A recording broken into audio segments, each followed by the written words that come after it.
flasim për protestën që po zhvillohet për më shumë se 16 ditësh në Tiranë, debati për projektin në Zvërnet, si më pas u kalua në një protestë politike duke kërkuar largimin e qeverisë. Megjithatë, në këtë bisedë sot ne më shumë se për politikë do të flasim për ekonomi, duke trajtuar një tjetër këndvështrim. Në fundit, çfarë do të fitonim nëse do bëhej ky projekt në Zvërnet? Çfarë është realisht ai dhe çfarë përfiton çdo qytetar shqiptar? Do ta analizojmë më mirë se me këtë tjetër me ekspertin ekonomist kontabilitetit Ili Zepishta. Ili, përshëndetje dhe faleminderit. Përshëndetje, faleminderit. Ili, ky është një projekt në gjykimin tuaj thjesht që do bëhen ca vila aty do shiten, si rasti i portit të Durrësit, apo nëse do ndërtohet do ketë një përfitim real të ekonomisë shqiptare dhe të qytetarëve? Në fakt, fatkesisht debati që është zhvilluar gjatë gjithë kësaj kohe në lidhje me investimin në Zvërnec është bërë në kuptimin një debat i hamendësuar, sepse për sa kohë nuk ka një projekt mirëfillt, për sa kohë nuk dihet vlera e investimit, shtrirja që do ketë, shtrirja kohore për sa kohë do të bëhet ky investim, do mbyllet për 2 vjet, 3 vjet, 5 vjet. Ne nuk mund të po themi të analizojmë në terma ekonomik konkret se sa do të jetë në fakt përfitimi i ekonomisë, po flasim për ekonominë në shqiptare në përgjithësi, që ne nuk e dim normalisht a do të përfitojë ekonomia. Pastaj, duke pasur projektin, ne mund të gjykojmë që ky projekt do të jetë thjesht një investim në të mirë të turizmit, apo investim si në shumë herë të tjera gjatë gjithë këtyre viteve, se nuk është hera e parë që janë dhënë si investime të cilat mendohet që do të kishin zhvillim në një farë mënyre afatgjatë, se problemi është do të ketë zhvillim afatgjatë, apo si investimet e tjera që janë dhënë në shumë zona të Shqipërisë, për cilat është folur për investime madhore dhe ato pastaj ka përfunduar në thjesht në ndërtime, shitje apartamentesh, vilash, të cilat efekti pastaj i atyre efekti në ekonomi atyre do të jetë shumë i vogël dhe do të ketë një, po themi, efekt të papërfillshëm deri diku. Kjo ka ndodhur me vite që po themi që në pas vitit 92, kur në një farë mënyrë Shqipëria u hap për investime, shumë zona u reklamuan si investime në të mirë të ekonomisë, pastaj ne nuk pam ndonjë investim strukturor të mirëfillt, të cilët do të ndihmonin ekonominë shqiptare dhe zhvillimin real të ekonomisë. Atë që në fakt shumë analistë ekonomistë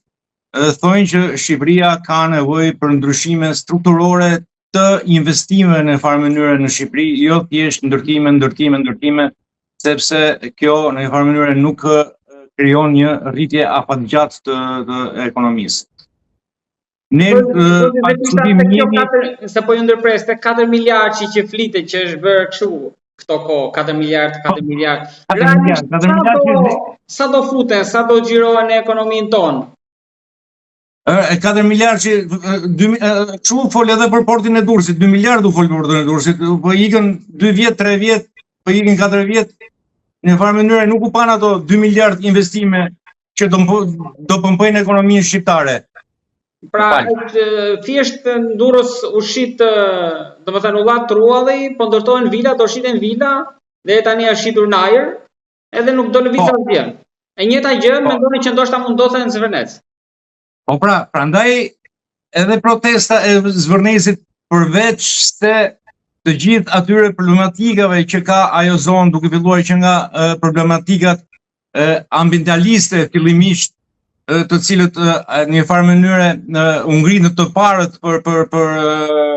këtë projekt në Zvërnecit, pastaj ajo u ndërthur edhe me problematikat e tokës, u ndërthur pastaj edhe me ato sjelljen ekstremiste në një farë mënyre të atyre të cilët kishin rrethuar atë zonën, u bashkua pastaj me gjithë atë pakënaqësi në një farë mënyre popullore që ka ndodhur jo vetëm për efekt të këtij investimi, po pagnajësia, se çdo qeveri e gjatë krijon pagnajësi, u mlodhën të gjitha dhe na solën tek protestat që thonë është protesta e Zvornecit. Ajo është thjesht në një farë mënyrë po themi arritja e kulmit të pagnajësive, kur mblidhen shumë gjëra, pastaj arrin në një pikë që njerëzit nuk durojnë edhe dalin edhe protestojnë. Po vlera 4 miliard, e thamë edhe një herë në fillim, nuk është problemi se aty do investohen 4 miliard edhe do të pompohen me një herë në ekonomi,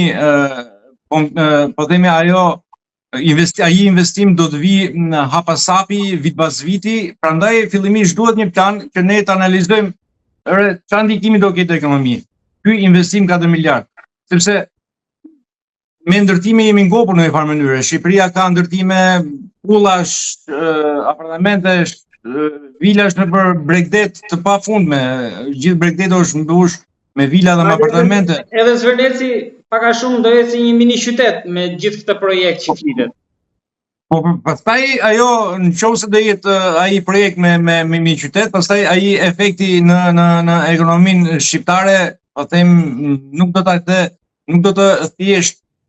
nuk do ta paraqis Shqipërinë si një vend turistik në të cilin ekonomia shqiptare do të përfitojë shumë, pa aty do të vinë ata që do të blejnë në një farë mënyrë apartamentet apo vilat, edhe do të shfrytëzojnë ato për po themi për nevojat e tyre ose për pushimet e tyre, siç po ndodh